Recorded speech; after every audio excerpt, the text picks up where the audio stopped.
warahmatullahi wabarakatuh. Hai teman-teman, kembali lagi dengan saya Nur Hanifia Salsabila dari program studi Pendidikan Bahasa Indonesia Fakultas Keguruan dan Ilmu Pendidikan Universitas Muhammadiyah Malang. Pada kesempatan kali ini saya akan menjelaskan dan akan memberitahu kepada kalian calon guru dan guru-guru yang akan mengajar pada anak-anak generasi milenial dan generasi Z. Nah, sebelum itu saya akan menjelaskan tentang apa sih itu anak-anak generasi milenial dan generasi Z. Anak-anak generasi milenial atau sering disebut dengan generasi G adalah mereka yang lahir pada tahun 1981 sampai tahun 2000. Nah, anak-anak di generasi ini saya rasa mereka sudah menginjak perguruan tinggi atau mereka sudah bekerja dan lulus dari sekolah menengah atas. Gaya belajar yang disukai anak-anak milenial ini adalah yang pertama adalah belajar kelompok. Mereka lebih suka menyelesaikan masalah dalam suatu kelompok daripada mendengarkan guru mereka berceramah mengenai masalah materi-materi yang seharusnya mereka pelajari. Nah, buat kamu guru-guru generasi milenial, kamu tidak perlu berbicara banyak di depan mereka, melainkan kamu harus memberi satu topik masalah dan berikan mereka kesempatan agar mereka menyelesaikan masalah tersebut.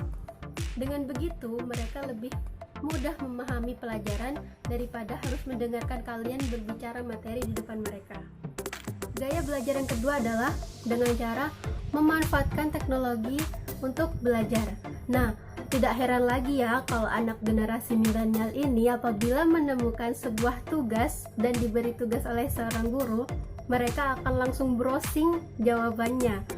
Karena itu dipikir lebih instan daripada mereka harus membuka buku, membacanya, lalu merangkumnya. Nah, itu tidak akan dilakukan oleh anak-anak generasi milenial karena mereka sudah mengenal teknologi. Jadi buat para guru, jangan heran lagi ya kalau murid-murid kalian pada browsing kalau kalian beri tugas atau PR. Nah, gaya belajar yang ketiga yang disukai anak-anak generasi milenial adalah experiential learning. Nah, di mana experiential learning ini adalah para siswa akan belajar dari pengalaman.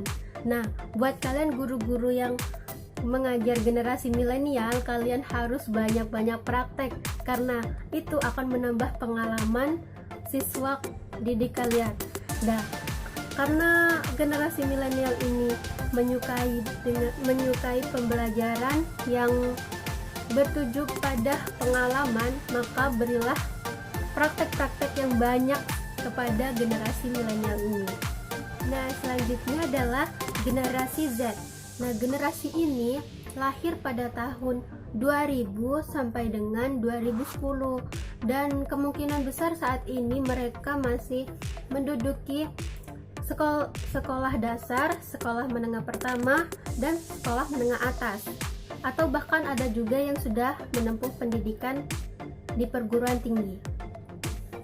Nah, buat kalian calon guru di generasi Z ini harus memperhatikan gaya-gaya belajar yang mereka suka ya. Apa saja gaya belajarnya? Gaya belajar yang pertama adalah learning by doing.